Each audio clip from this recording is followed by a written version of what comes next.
Il y a tellement d'infos que je m'y perds. Je trouve que c'est difficile d'y voir clair quand même. Souvent, je trouve que tout est trop superficiel. Je pense qu'il y a trop d'infos et... C'est très angoissant. La première, J'ai besoin de repères. les clés, J'ai envie de comprendre. Arnaud Ruyssen. Bonjour à toutes, bonjour à tous et bienvenue dans un nouvel épisode des Clés où nous allons parler aujourd'hui de rhétorique, des évolutions du discours politique au départ d'un concept que l'on convoque assez souvent ces derniers temps, celui de la fenêtre d'Overton. Cette fenêtre d'idées, d'opinions, de questions que l'on considère acceptables dans le débat public, mais une fenêtre qui s'élargit, se déplace, en particulier ces derniers temps vers la droite sous les coups de boutoir d'un Donald Trump, d'un Elon Musk et de nombre de dirigeants populistes aussi en Europe. Bref, on s'est dit que ça vaudrait la peine de prendre le temps de comprendre ce qui est à l'œuvre et on a 27 minutes pour le faire. La première, les clés. Vous avez peut-être déjà entendu parler de la fenêtre d'Overton. Il faut que je vous parle de la fenêtre d'Overton. Comment est-ce qu'une idée radicale peut devenir un jour banale ? La fenêtre d'Overton, c'est l'espace d'acceptabilité des idées dans une société. C'est-à-dire les sujets qu'on peut ouvrir au débat sans passer pour un zouave.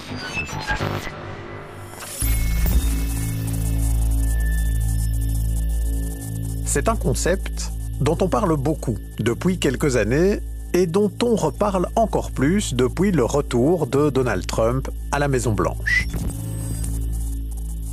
La fenêtre d'Overton, un concept théorisé par un certain Joseph Overton, lobbyiste et politologue américain, qui explique que dans une société, il y a une sorte de fenêtre, un espace acceptable et accepté de débats communs.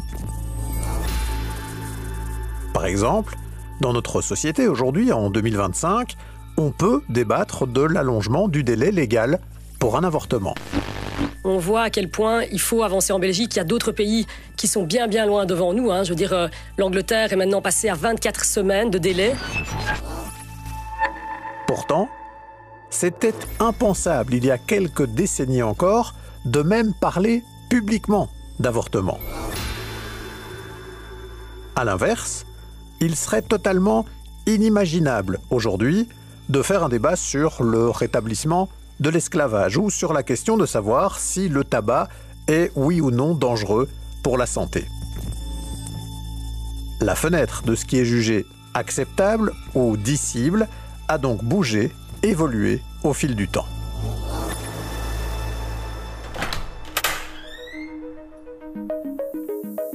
Bon, là, j'ai choisi des exemples qui vont dans un sens progressiste.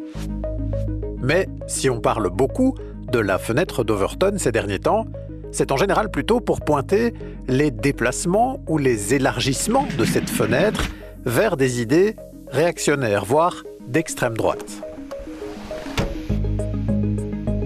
Et prenons pour cela un exemple concret, celui du grand remplacement dont parle si souvent en France Éric Zemmour. Il y a un peuple qui remplace un autre dans d'innombrables endroits, qui tiers-mondise le pays avec une civilisation différente, une civilisation islamique qui n'a pas les mêmes valeurs que la civilisation française et européenne. Cette théorie du grand remplacement est une théorie complotiste d'extrême droite qui a été introduite en France dans les années 2010 par l'écrivain Renaud Camus. Une théorie davantage fondée sur des impressions, des peurs, que sur des données démographiques réelles, et qui prend d'ailleurs sa source dans des récits qui existaient déjà au XIXe siècle, visant à l'époque notamment les Juifs. Mais voilà, depuis une quinzaine d'années maintenant, ce terme s'est répandu progressivement dans le débat politique en France et forcément chez nous aussi. D'abord, c'était le fait de polémistes avec une audience réduite à certains cercles plutôt réactionnaires, et puis Éric Zemmour, bien avant d'entrer en politique, mais avec déjà une audience considérable à la télévision, l'a introduit dans le débat public. Et bien sûr, cela a choqué d'abord. Cela a donné lieu à des débats très virulents, à beaucoup de décryptage aussi pour expliquer pourquoi cette théorie ne tenait pas la route. les projections démographiques les plus réalistes parlent d'une population musulmane en France d'environ 18% en 2050. Mais il y a des variables, comme le solde migratoire ou le taux de fécondité sur lequel il est très compliqué, voire impossible, d'extrapoler au-delà d'une période donnée. Qu'à cela ne tienne, dans beaucoup de médias aujourd'hui, il est jugé acceptable de débattre de grands remplacements et de tout ce que cela charrie comme vision de l'islam et de l'immigration. En cela, le concept a suivi un chemin classique de déplacement de la fenêtre d'Overton. La première fois, ça fait un scandale, et puis il y a une deuxième, et puis il y a une troisième, et puis au bout d'un certain temps, ça choque plus personne. Et c'est comme ça qu'on rend acceptable une idée qui devrait tous nous faire dresser les cheveux sur la tête. Et d'ailleurs, on se souviendra que dans la campagne présidentielle française de 2022, ces mots-là avaient fini par se retrouver dans un discours de la candidate de la droite traditionnelle, les Républicains, c'était Valérie Pécresse. Pas de fatalité, ni au grand déclassement, ni au grand remplacement.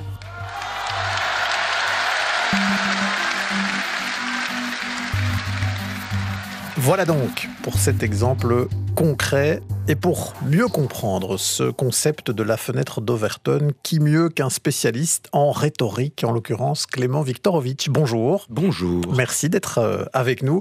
Vous enseignez la rhétorique et l'art de la négociation à Sciences Po Paris. On vous connaît aussi pour vos chroniques de vulgarisation, d'analyse du discours, toujours très éclairantes. Merci d'ailleurs d'être là chez nous en studio aujourd'hui.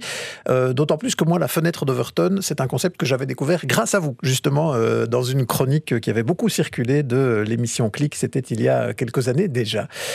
Revenons d'abord peut-être sur ce concept. Ce Joseph Overton, on l'a dit, c'était un lobbyiste américain. Et ça, c'est peut-être intéressant à pointer d'abord. Il n'a pas fait une analyse très poussée du discours pour décrire le fait qu'il y avait cette fenêtre d'Overton. Lui, c'est quelque chose qu'il avait plutôt conçu au départ comme un outil pour les lobbyistes. Oui, on peut dire ça en effet. Joseph Overton, qui est un personnage qui n'est pas si connu que cela et qui, alors que l'on dit politologue, mais qui n'appartient pas, en tout cas à ma connaissance, à la communauté académique de sciences politiques outre-Atlantique, Joseph Overton, c'est avant tout en effet un lobbyiste. Et lui, il cherche un outil pour conceptualiser le mouvement des idées au sein d'une société, au sein d'un débat public. Et il cherche cela en tant que lobbyiste. Et c'est à cet endroit-là que, dans les années 1990, il élabore cette fameuse idée d'une fenêtre d'Overton qui désigne le spectre du disciple dans l'espace public. Ce que l'on peut dire sans être immédiatement disqualifié, sans être immédiatement placé au banc de l'espace public en lui-même.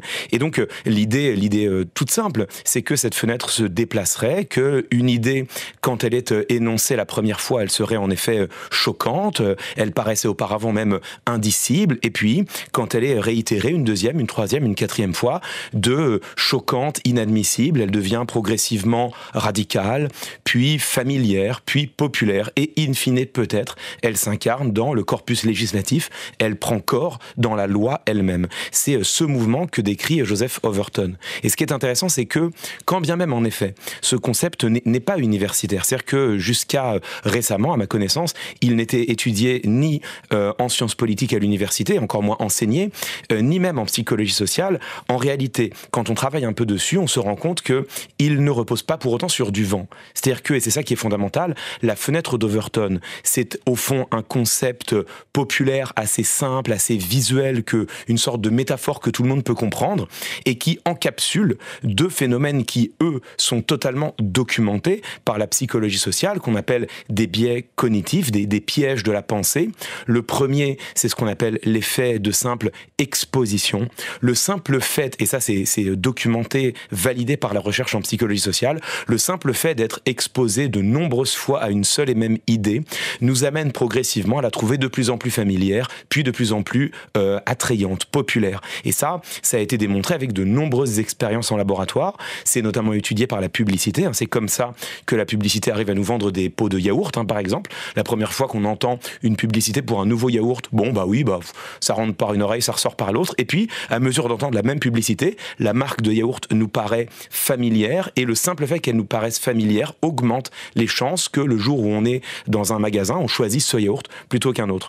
Et le deuxième mécanisme qui existe et qui lui aussi est validé par la recherche en psychologie sociale, c'est ce qu'on appelle plutôt l'effet de contraste. C'est l'idée que pour faire accepter une idée, on a plus de chances qu'elle soit précisément acceptée si auparavant on a présenté une autre idée, elle, totalement radicale, totalement outrancière, qui va être rejetée, mais elle est présentée pour cela, et au regard de cette idée outrancière, une autre idée nous paraîtra, par contraste, plus familière. Et en fait, c'est comme ça que fonctionne la fenêtre d'Overton. Le simple fait que des idées radicales, auparavant inexprimables, soient avancées dans le débat public, fait paraître d'autres idées auparavant radicales comme au contraire plus modérées. Et par ailleurs, cette idée radicale que l'on avance, si on la répète un certain nombre de fois, elle va finir elle-même par devenir familière. Et voilà comment est-ce que progressivement, c'est en réalité tout le débat public qui peut se déplacer d'un pan à l'autre de l'échiquier politique. Mais donc, ça veut dire qu'on peut avoir, dans le cas ici de certaines idées réactionnaires ou d'extrême droite, puisque c'est beaucoup autour de cela qu'on a ressorti ce concept de fenêtre d'Overton ces dernières années, une forme d'ingénierie un peu stratégique, de se dire on va exposer dans le débat public des termes particulièrement durs, particulièrement radicaux, dont on se dit que peut-être ils vont continuer à rester polémiques et qu'ils ne vont pas s'imposer pour devenir demain des politiques publiques. Mais par contre, dans ce qu'ils auront ouvert comme brèche, il y a d'autres propositions, peut-être moins polémiques, moins radicales, mais qui vont quand même un peu dans la même direction, qui vont pouvoir s'imposer. Alors, aujourd'hui, je pense que c'est vrai. Aujourd'hui, je pense que, en effet, dans les partis politiques, dans les mouvements politiques, chez les leaders d'opinion, les éditorialistes, je pense que, en effet, il y a une volonté consciente de promouvoir des idées dont on sait que, en les formulant, elles vont vous classer parmi les histrions, les hurluberlus, les personnages éventuellement dangereux, mais on sait également que, ce faisant, on marque des buts pour son camp, puisqu'on amène d'autres personnes qui ont des idées moins radicales à les faire accepter plus aisément. Et vous avez cité le cas, en effet, d'idées à l'extrême droite, d'idées réactionnaires qui progressent dans notre société. Ce ne sont pas les seuls. Moi, je me souviens, et je pense que beaucoup de personnes qui nous écoutent s'en souviendront aussi, il y a 10-15 ans, quand dans le débat public, mais au-delà du débat public, autour de la table, dans un dîner avec nos parents et nos grands-parents, quand on disait qu'on était végétarien, on passait quand même pour un drôle d'individu, quoi. Ça paraissait un peu curieux, un peu étrange, et même presque dangereux, quoi. Bon, en tout cas, je parle de là où je suis, en France, où la bonne viande, n'est-ce pas, est quasiment un culte. Bon, aujourd'hui, quand on dit qu'on est végétarien, plus personne ne dresse un sourcil. Mais pourquoi ? Parce que, entre-temps, d'autres sont venus en disant qu'ils étaient véganes, et désormais, ce sont eux qui font office de personnes un peu étranges et peut-être dangereuses. Donc vous voyez que ce mécanisme, il existe un peu partout. Aujourd'hui, je pense réellement qu'il y a de l'ingénierie sociale et politique et qu'il y a une volonté de choquer pour par contraste amener d'autres idées à être acceptées. À l'époque, et notamment à l'époque où j'ai formulé la chronique dont vous parliez et où le concept même de fenêtre d'Overton n'était pas connu, je pense que c'était pas le cas. Et d'ailleurs, j'avais été taxé à l'époque de complotisme chic. On m'avait dit, voilà, ça c'est le complotisme chic habillé sous des atours de sciences politiques. Cela dit, si le concept de fenêtre d'Overton à l'époque n'était pas mobilisé par les acteurs eux-mêmes, il y a un autre penseur qui, lui, notamment dans la droite radicale, et l'extrême droite pour le dire clairement, et l'extrême droite réactionnaire, un autre penseur qui, lui, était mobilisé, c'est le penseur Antonio Gramsci. Antonio Gramsci qui est un intellectuel italien du début du XXe siècle, plutôt ancré, même pas plutôt, totalement ancré dans le marxisme et le communisme. Et Antonio Gramsci, lui, il a forgé un concept capital qui est le concept de guerre culturelle.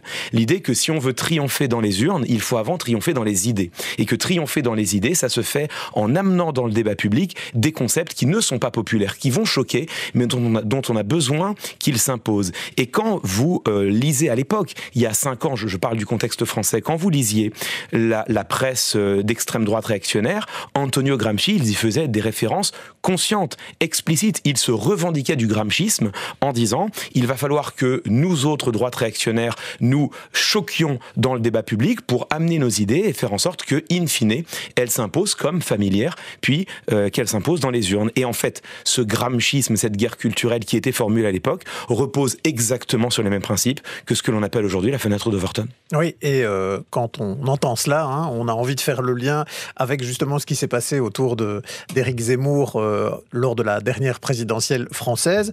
On peut se demander si, oui ou non, c'est conscient ou pas dans certains cercles, mais on se dit que le fait qu'il arrive dans le débat public à l'époque avec des idées particulièrement radicales dans leur expression, donnant l'impression d'aller 1, 2, 3 crans plus loin encore que Marine Le Pen, n'a pas contribué à rendre plus fréquentable, plus acceptable une Marine Le Pen dans le débat public français. Vous feriez cette analyse-là en termes d'application de la fenêtre d'Overton à la situation politique française?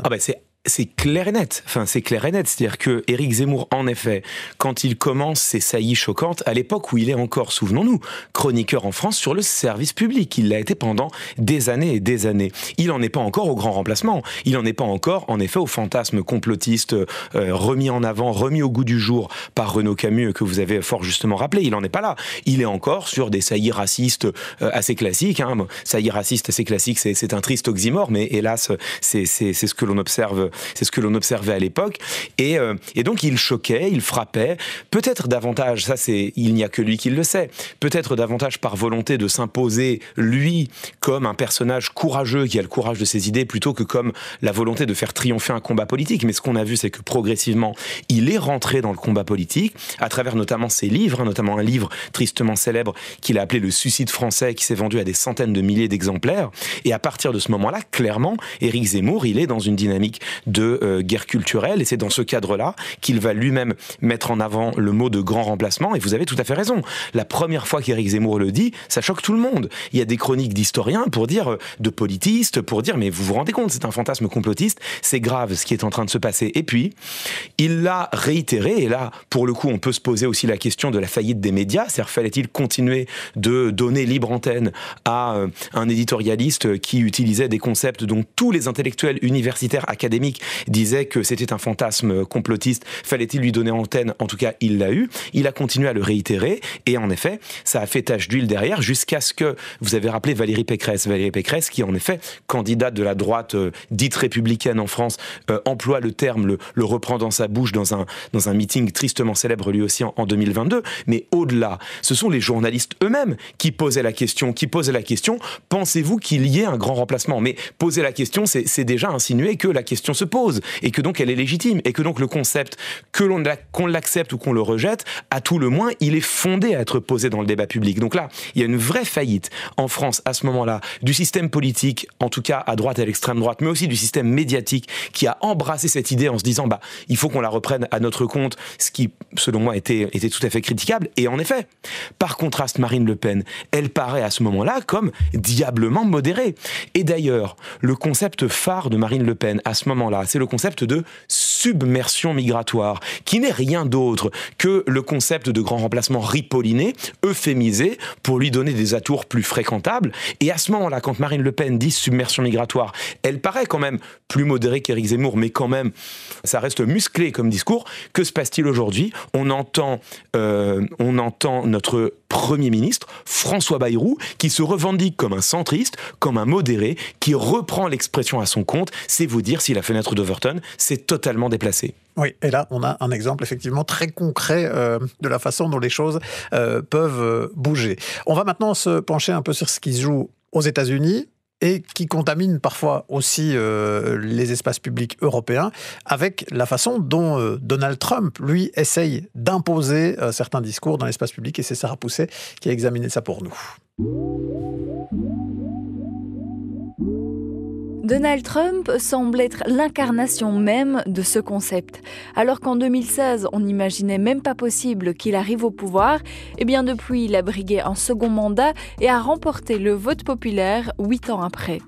Revenons en 2016, lors de sa première campagne électorale. Les États-Unis, comme plusieurs pays d'Europe, sont touchés par une série d'attentats terroristes revendiqués par l'État islamique. Pour répondre à cette problématique, Donald Trump s'en prend directement aux musulmans en proposant qu'on leur interdise l'accès aux États-Unis. Cette déclaration fait un tollé. Pourtant, dès son arrivée au pouvoir, le magnat de l'immobilier concrétise son projet de façon à peine plus détournée en interdisant l'accès au territoire américain aux ressortissants d'une série de pays, dont l'Irak, le Liban ou la Somalie, des pays en somme à majorité musulmane. Plus récemment, Donald Trump a appelé à annexer le Groenland, le canal de Panama, mais aussi à raser la bande de Gaza pour en faire une Riviera du Moyen-Orient.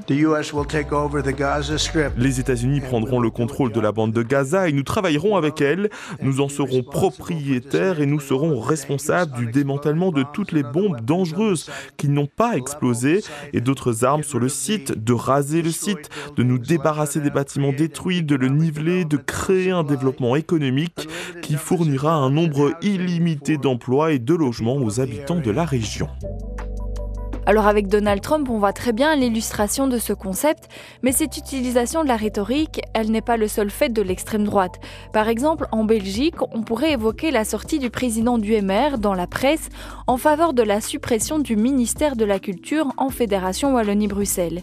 Si la proposition a quand même suscité pas mal de réactions négatives, elle permet quand même à Georges-Louis Boucher de glisser l'idée sous-jacente qu'il faudrait à minima réformer ce ministère ou lui retirer des subsides et surtout de créer le débat autour de ce sujet. Georges-Louis Boucher, président du MR, qui assume d'ailleurs l'inspiration gramscienne d'une forme de guerre culturelle. La question que j'ai envie de vous poser, Clément Viktorovitch, c'est est-ce que notre espace public aujourd'hui, avec les réseaux sociaux, avec des grands médias qui ont largement perdu en influence quand même par rapport au passé où il y avait quelques grands médias, on a l'impression qu'ils structuraient un peu l'espace public. Aujourd'hui, il y a une myriade de médias, parfois très sérieux, parfois pas du tout. Chacun peut s'exprimer aussi sur les réseaux sociaux. Est-ce que ça n'a pas ouvert des brèches d'autant plus faciles à exploiter pour ceux qui veulent utiliser cet outil de la fenêtre d'Overton pour déplacer le débat dans le sens qui les arrange, pour le meilleur et pour le pire. Hein. On a pu voir avec le mouvement MeToo ce que ça a pu amener, par exemple, mais on voit aujourd'hui, de la façon dont c'est exploité par l'extrême droite, vers où ça peut nous emmener.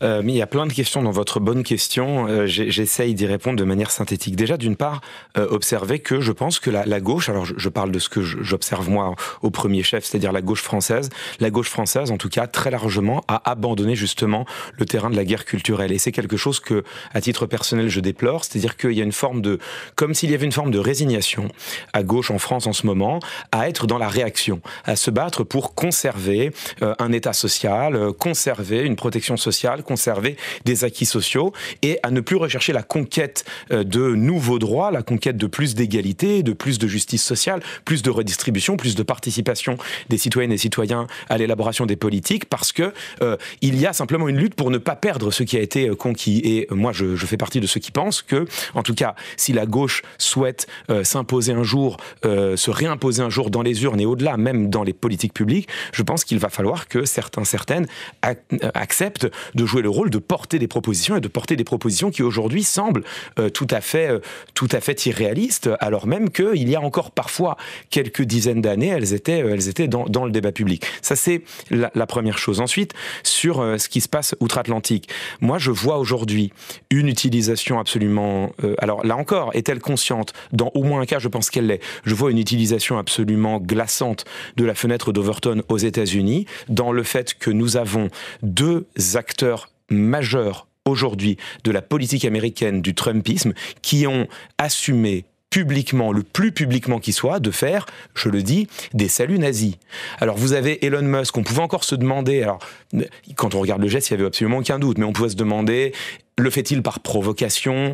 Le fait-il par idéologie? Est-ce du troll, comme on dit? Il a la culture web du trolling. Bon, quand on voit qu'à côté, il est un soutien de l'AfD en Allemagne, AfD, parti d'extrême droite, avec une nostalgie néo-nazie tout à fait explicite, selon moi, le doute est assez peu permis. Mais on a, il y a quelques semaines maintenant, Steve Bannon qui est l'ancien conseiller en communication et en stratégie politique de Donald Trump. Steve Bannon qui conseille tous les partis d'extrême droite en Europe pour les amener à conquérir le pouvoir. Steve Bannon qui n'a pas fait mystère de sa nostalgie, notamment de l'Allemagne nazie. Steve Bannon qui donc a esquissé un salut nazi lors de la grande conférence des conservateurs américains il y a une dizaine de jours. Et alors là, chez lui, on ne peut que imaginer que ce soit en effet une stratégie politique. On en est donc rendu à cet endroit-là aux États-Unis. L'élargissement de la fenêtre d'Overton, désormais, c'est le nazisme. Je ne pensais pas dire ça un jour. C'est une évolution absolument glaçante et pourtant, c'est ce que l'on observe. Et en effet, quand on regarde les discours de Donald Trump, je l'ai moi-même dit très publiquement, quand on regarde sa rhétorique pendant l'élection de 2024, c'était très clair. La rhétorique de Donald Trump était une rhétorique fasciste au moins, nazi au pire. C'est-à-dire qu'il assumait de vouloir faire des déportations de masse. Il assumait de dire « votez pour moi et vous n'aurez plus jamais à revoter par la suite ». Ce sont des déclarations explicites. Il disait explicitement vouloir pourchasser les opposants politiques avec toute la force de la justice et même de la garde nationale et de l'armée. Il disait en parlant des immigrés criminels, et immigrés criminels, on sent bien que chez lui, c'est plus ou moins quand même une bonne partie des immigrés, dont il disait par ailleurs qu'ils avaient le crime dans les gènes. Enfin, là, on est quand même vraiment dans du racisme biologique. Hein. Il disait, en parlant des immigrés criminels, une bonne journée de violence, mais de vraie violence à leur égard. Et vous verrez que on sera tranquille, ce sera terminé. Bon, ça, qu'est-ce que ça rappelle ? Ça rappelle les pires pogroms à l'égard des Juifs dans l'Allemagne nazie. Bon, donc là, on voit bien que la rhétorique de Donald Trump, elle a vraiment explosé la fenêtre d'Overton. Et c'est là où, selon moi, il faut quand même faire le lien avec un autre concept qui est absolument capital, qui n'est pas exactement le même, mais qui structure aussi le champ politique aujourd'hui, le débat public, et qui va répondre à la question que vous posiez sur les réseaux sociaux. Cet autre concept, c'est le concept de post-vérité.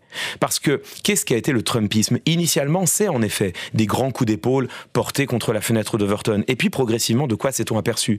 Que Donald Trump s'est progressivement affranchi totalement du réel. Le Washington Post a répertorié sur son premier mandat plus de 30 000 mensonges et approximations énoncés par Trump en 4 ans. Ça fait plusieurs dizaines par jour. Donald Trump n'en a rien à faire du réel. Il s'arrange totalement avec lui. Il ne dit que ce qu'il arrange. Et ça a explosé lors de la dernière campagne où Donald Trump n'a plus fait campagne que sur une chose, c'est des fables, des récits, des histoires qu'il racontait. Souvenez-vous quand il disait en parlant des migrants haïtiens, ils mangent des chats et des chiens. Mais il n'y avait pas le début du commencement d'un fait divers qui donnait du crédit à cela. C'était purement une histoire qu'il racontait. C'était vraiment une fable. Et pourtant, il faisait campagne là-dessus. Et ça, c'est ce que la philosophe Merian Revaudolon a appelé l'ère de la post-vérité, c'est-à-dire le moment où, à force d'être gorgés, baignés de mensonges, les citoyennes et les citoyens abdiquent et n'ont plus aucune stigmatisation du faux. Il y a une forme de tolérance au faux qui s'impose, une forme d'indifférence au vrai, au faux. Et ça, pour le coup, c'est le moment où on n'a même plus besoin de fenêtre d'Overton, puisqu'on peut dire n'importe quoi. Les gens se disent, c'est pas vraiment vrai. Sauf que derrière, Donald Trump, il fait ce qu'il dit.